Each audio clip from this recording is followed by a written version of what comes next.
सुना है पुराने जमाने में जब शहरों की दीवारों पर रात को चिराग झिलमिलाते और सुबह को मोहल्लों में पानी भरने वाली मशकों की आवाज से दिन का आगाज होता। उसी दौर के एक मशहूर बाजार में एक ताजिर रहता था जिसे लोग इज्जत से हाजी करीम बख्त कहते, क्योंकि उसकी दाढ़ी सफेद, जबान मीठी और कपड़ों से इत्र की हल्की सी महक आती। और वह हर नमाज के बाद दुकान के आगे किसी फकीर को दो रोटियां और एक पुराना सिक्का देकर अपने दोस्तों से कहता, रिज़्क़ में बरकत सदके से होती है। मगर अहले बाजार यह न जानते थे कि उसकी रोटी का वह टुकड़ा रहमत से ज्यादा दिखावा था और उसका सिक्का खैरात से ज्यादा चाल। वह असल में ठग ताजिर था, ऐसा ठग जो तलवार से नहीं तराजू से कत्ल करता, ऐसा चोर जो रात को दीवार नहीं फांदता, दिन को खाता किताब में सुराख करता, और ऐसा मुनाफिक जो मस्जिद में आखिरी सफ में खड़ा होता मगर दिल में पहली सफ का तकब्बुर पालता।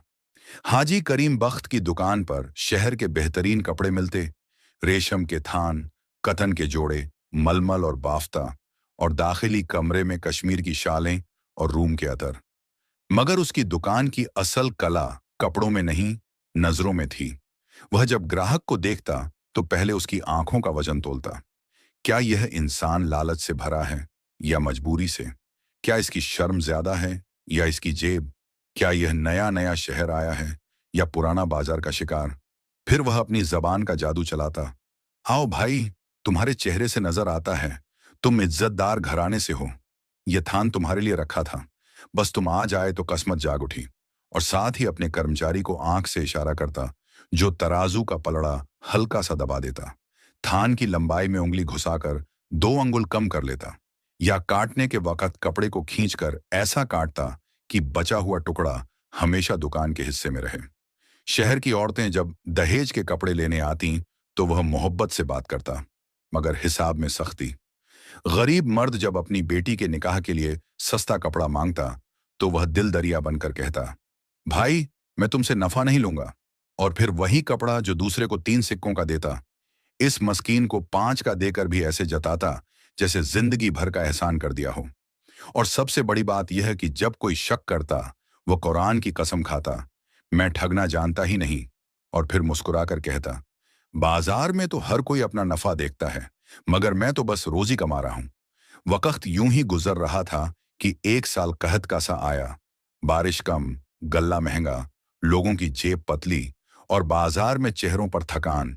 मगर हाजी करीम बख्त के गोदामों में माल भरा, क्योंकि उसने सस्ती रेट पर गांव से कपड़ा खरीदकर शहर में महंगा बेचा। और जो लोग मजबूरी में अपनी चीजें बेचने आए उनसे आधे दाम में लेकर 2 गुने में निकाल दी। लोग उसे कामयाब ताजिर कहते और वह अपनी कामयाबी को दुआ का असर बताता, मगर हकीकत यह थी कि उसकी दुकान के नीचे झूठ की नींव और झूठ के नीचे जालिम हिसाब। हर दिन मगरिब के बाद वह अपनी बही खाता की मोटी किताब खोलता जिसमें हर सफ़े पर नक्श थे, किसी काट में कमी, किसी पलड़े में धोखा, किसी कर्ज में सूद, किसी वापस की चीज में बहाना। और वह अपने नफ्स को समझाता, दुनिया अक्ल वालों की है, बेअक्ल रोए। फिर अपने बेटे को सिखाता, तिजारत में रहम कमजोरी है, ज्यादा रोटी चाहिए तो हाथ तेज रखो। और बेटे की आंखों में रोशनी नहीं, चालाकी की चमक उतरती। मगर किस्मत को इंसान की चाल से ज्यादा अपनी चाल आती है। एक दिन बाजार में एक अजनबी आया, न ज्यादा अमीर न बिल्कुल फकीर, सादा लिबास, सर पर पुरानी टोपी, कंधे पर छोटा सा थैला और आंखों में ऐसी तहरीर जैसे किसी किताब का होशियार सफा। लोगों ने उसे मुसाफिर समझा, मगर उसका कदम बाजार के बीच में रुककर ऐसा जमा जैसे वह शहर को नाप रहा हो। फिर वह सीधा हाजी करीम बख्त की दुकान पर आया, सलाम किया और नरमी से बोला, हाजी साहिब, मैं सफर का आदमी हूं, मेरे पास कुछ सिक्के हैं और मुझे अपनी माँ के लिए एक शाल लेनी है। सुना है आपका माल बेहतरीन है। हाजी ने मुसाफिर को ऊपर से नीचे देखा, टोपी पुरानी, जूते घिसे, मगर नजर सीधी। उसने सोचा, इससे ज्यादा लूटा जा सकता है। फिर मीठी जबान से बोला, आओ भाई, तुम्हारी माँ के लिए जो शाल बनती है वही दूंगा, और तुम्हें दाम भी ऐसा दूंगा कि तुम दुआ दोगे। और फिर उसने एक शाल निकाली जो बाहर से नरम, अंदर से पतली। मुसाफिर ने हाथ फेरा तो रेशम का गुमान हुआ, मगर उसकी उंगली को कहीं कहीं से खुरदुरापन महसूस हुआ। उसने पूछा, ये कहाँ की बनी? हाजी ने फौरन जवाब दिया, कश्मीर की, असली। मुसाफिर मुस्कुराया, असली तो हर कोई कहता है हाजी साहिब, असल का सबूत क्या? हाजी ने कसम खाई, मेरे बाप की कसम, यह असली है। मुसाफिर ने नरमी से कहा, बाप की कसम खाकर बाप का हक अदा नहीं होता। हाजी का चेहरा पल भर को सख्त हुआ, फिर उसने हंसकर बात घुमाई। मुसाफिर बोला, हाजी साहिब, वक़्त तो सबके पास एक सा होता है, बस किसी के हिस्से में हिदायत होती है, किसी के हिस्से में गफलत। फिर उसने अपनी जेब से 2 चांदी के सिक्के निकाले और कहा, मैं ये शाल लेना चाहता हूं, मगर एक शर्त पर, आप जो तराजू से नापते हैं वह मैं खुद देखूंगा। हाजी ने दिल में कहा, तराजू? शाल तो तराजू से नहीं तोलते। फिर भी उसने जबान से कहा, बेशक, देखो, और कपड़ा नापने की लकीर पर शाल रखी। मुसाफिर ने छुप कर नहीं, खुलेआम अपनी उंगली से लकीर पर निशान देखा। फिर बोला, हाजी साहिब, आपका गज जरा छोटा लगता है। हाजी ने गुस्सा पीना चाहा, भाई ये बाजार का गज है। मुसाफिर ने आहिस्ता से कहा, बाजार का गज अगर इंसाफ से छोटा हो जाए तो फिर पूरा बाजार छोटा हो जाता है। और फिर उसने अपने थैले से एक पुराना गज निकाला, लकड़ी का, जिस पर पुरानी जबान में निशान बने, और दोनों को मिलाया। हाजी का गज वाकई 2 अंगुल छोटा निकला। दुकान के सामने 2-3 लोग रुक गए। हाजी ने जल्दी से कहा, अरे भाई, गलती हो गई, मैं ठीक कर देता हूं। मुसाफिर ने कहा, गलती तो एक बार हो जाती है हाजी साहिब, मगर आपके गज पर घिसावट भी ऐसी है जैसे इसको बरसों से छोटा रखा गया हो। दुकान के लोगों में सरसराहट हुई।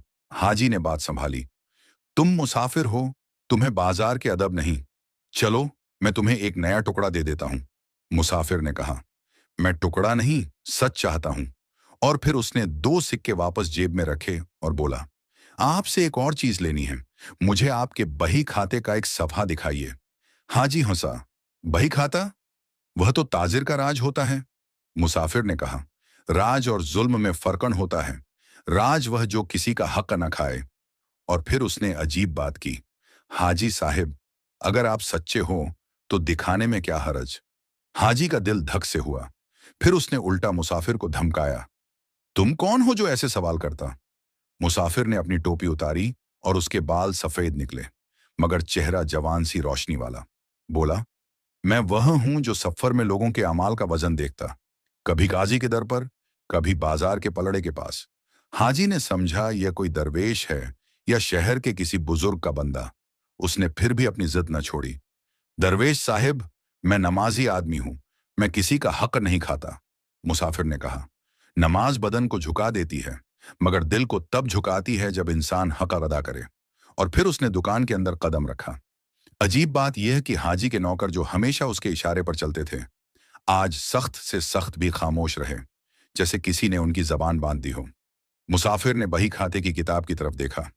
हाजी ने बेइख्तियार अपने हाथ से किताब उठाई और खोल दी, जैसे कोई अपने ही हाथ से अपना जुर्म उगल रहा हो। मुसाफिर ने पहले सफ़े पर उंगली रखी और कहा, ये देखो, तुमने फलां दिन 3 गज बेचा और 4 गज का पैसा लिखा। हाजी ने कहा, यह हिसाब का फर्कर है। मुसाफिर ने अगले सफ़े पर उंगली रखी, और यह, तुमने कर्ज दिया और वापस 2 गुना लिया। हाजी ने कहा, बाजार का दस्तूर। मुसाफिर ने तीसरे पर कहा, और यह, तुमने बेसहारा बेवा से उसका कंगन आधे दाम में लिया, फिर उसके बेटे को ही महंगा कपड़ा बेचा। हाजी का चेहरा पीला पड़ गया। बाहर लोग जमा होने लगे।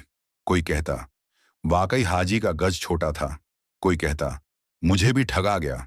कोई अपनी पुरानी बात याद करके आंसू रोकने लगा। बाजार का हवा का रुख पलट गया।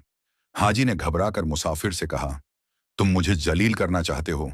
मुसाफिर ने जवाब दिया, जलील वह होता है जो अपनी रूह को जलील करे, मैं तो सिर्फ आईना दिखा रहा हूं।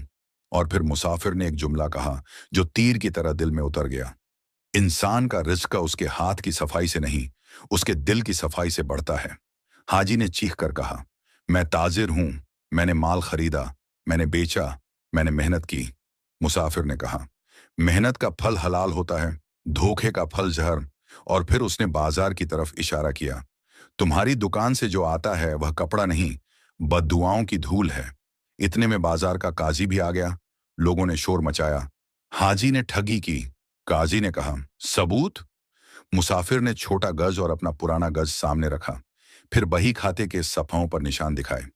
काजी ने हाजी से कहा, तुम्हारा जवाब? हाजी की जबान पहले कभी इतनी तेज न थी जितनी आज लड़खड़ा रही थी। उसने बहाने बनाए, मगर बहाने सच के आगे ऐसे थे जैसे अंधेरे में जलती माचिस। काजी ने हुक्म दिया कि हाजी का गज ठीक किया जाए, उसके हिसाब की जांच हो और जिन जिन लोगों का हक मारा गया उन्हें वापस दिलाया जाए। हाजी का सर झुक गया, मगर उस झुकावट में इबादत का नूर नहीं, शर्म का बोझ था। काजी के फैसले के बाद लोग घर चले गए, बाजार खाली होने लगा, मगर मुसाफिर अभी वहीं था। हाजी ने उसे अकेले में रोका और कहा, आप कौन हैं? आपने मुझे क्यों चुना? मुसाफिर ने कहा, मैं तुम्हारा दुश्मन नहीं, मैं तुम्हारे अंदर जो इंसान दब गया था उसका दोस्त हूं। हाजी ने कहा, मगर मेरा नुकसान हो गया, मेरी इज्जत मिट्टी में मिल गई। मुसाफिर ने नरमी से कहा, इज्जत मिट्टी में नहीं मिलती, इज्जत या तो रूह में होती है या नफ्स में। नफ्स की इज्जत टूटती है तो रूह को जगह मिलती है। हाजी ने बेचैनी से पूछा, मैं क्या करूं? मुसाफिर ने कहा, जो हका मारा है वापस करो। हाजी की आंख भर आई। उसने कहा, लोग मुझे माफ नहीं करेंगे। मुसाफिर ने जवाब दिया, माफी लोगों के हाथ में होती है, मगर तौबा तुम्हारे हाथ में। और तौबा का दरवाजा तब खुलता है जब इंसान अपनी हस्ती का दरवाजा बंद कर दे। फिर मुसाफिर ने एक छोटा सा थैला खोला और उसमें से कुछ सिक्के निकाले। ये लो, मैं तुमसे कोई माल नहीं, कोई शाल नहीं ले रहा, मैं तुमसे सिर्फ एक वादा ले रहा हूं, जो तुमने कमाया उसका हिसाब भी दो। हाजी ने कहा, मैं दूंगा। मुसाफिर ने कहा, फिर कल सुबह से पहले पहले तुम अपनी दुकान के सामने एक तख्ती लगाओ, आज से गज पूरा, पलड़ा बराबर। हाजी ने हिचकिचाकर कहा, लोग हंसेंगे। मुसाफिर ने कहा, हंसना दुनिया का काम है, तुम अपना काम करो। रात को हाजी घर गया तो उसका बेटा बोला, अब्बा, आप क्यों उदास हैं? आज तो दुकान पर भीड़ थी। हाजी ने धीमी आवाज में कहा, भीड़ थी, मगर हक की भीड़, और मैं उस भीड़ में पहली बार अपने जुर्म को देखकर डरा। बेटे ने कहा, दुनिया ऐसे ही चलती है। हाजी ने गुस्से से नहीं, दर्द से कहा, दुनिया ऐसे नहीं चलनी चाहिए। अगर सब ठग बन जाए तो फिर रिज़्क भी हराम और दुआ भी बेअसर। फिर उसने अपने बेटे को बही खाता दिखाया और उस सफ़े पर उंगली रखी जहां बेवा के कंगन वाला हिसाब था। बेटा पहले चुप रहा, फिर बोला, अब्बा, हमने तो फायदा किया। हाजी ने कहा, फायदा नहीं, जख्म किया। और उस रात हाजी ने पहली बार सजदे में अपनी जबान से सिर्फ लफ्ज नहीं निकाले, दिल भी निकाला। उसने रो रो कर कहा, या रब, मैंने तेरे बंदों को ठगा, मुझे अपनी रोजी हलाल करने की तौफीक दे। और उसकी रूह पर से एक पुराना बोझ हल्का सा उठ गया। सुबह हुई तो बाजार में लोगों ने देखा कि हाजी की दुकान के आगे तख्ती लगी, आज से गज पूरा, पलड़ा बराबर, और अंदर तराजू नया, गज नया, और बही खाता पर पुराने हिसाबों की जगह वापसी के निशान। जो लोग अपना हक लेने आए, हाजी ने ज्यादा ना कहा, बस सर झुका कर दिया। कुछ ने गाली दी, कुछ ने थूक कर देखा, कुछ ने दुआ भी दी। हाजी को हर प्रतिक्रिया में अपना इलाज नजर आया। गाली उसके तकब्बुर की दवा थी, थूक उसके दिखावे का गस्ल, दुआ उसके लिए उम्मीद का दरवाजा। दिन ढलते ढलते वही मुसाफिर फिर गुजरा। उसने दूर से तख्ती देखी, मुस्कुराया और बाजार की गर्द में गुम हो गया, जैसे हवा अपना काम करके चली जाए। किसी ने कहा, वह तो शहर का बुजुर्ग था। किसी ने कहा, वह कहाजी का आदमी था।